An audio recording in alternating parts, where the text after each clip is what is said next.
ओम साईराम. ओम साईराम. ज्या ज्यावेळी बाबांच्या शिर्डीच्या मंदिरात येतोय त्यावेळी दरवेळी वेगळी अनुभूती येते.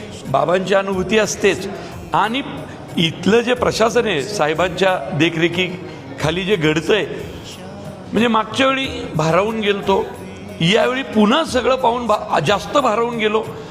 म्हणजे गंमत मला ते येताना म्हटले की अहो झाडावरचं पान पडतं खाली आणि ते पडून सेटल व्हायच्या आत ते काढलं जातं असं ते मला म्हटले. तर मला म्हटलं चला साहेब बहुधा कौतुक नाही की आपण एक सांगायची पद्धत असते.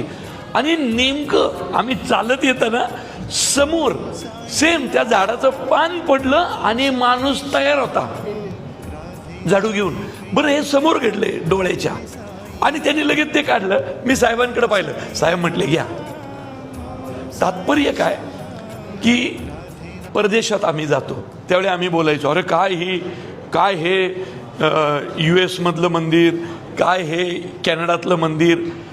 अरे आपलं शिर्डी संस्थानचं मंदिर येऊन पहा ना, स्वच्छता सुंदर. आणि साईबाबांचे जे भक्त आहेत त्यांची पण डिसिप्लिन किती सुंदर वावरत होते ना. आदळआपट ना, कोणी कुणाला ढकलून पुढं चाललं होतं, सगळ्या नियमात खूप छान.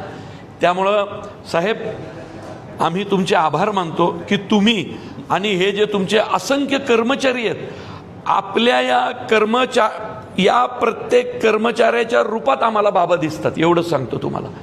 कारण ही माणसं ज्या पद्धतीने इथं झटतायत म्हणून आणि बाबा पाहता येत नाही हो, ते सगळ्या जगावर लक्ष आहे तर इथं नसेल होय. प्रत्येकाचे कष्ट प्रामाणिकपणे पाहतायत. त्यामुळे तुमच्या या शिस्तीला आणि तुमच्या या स्वच्छतेला माझा मनपूर्वक नमस्कार.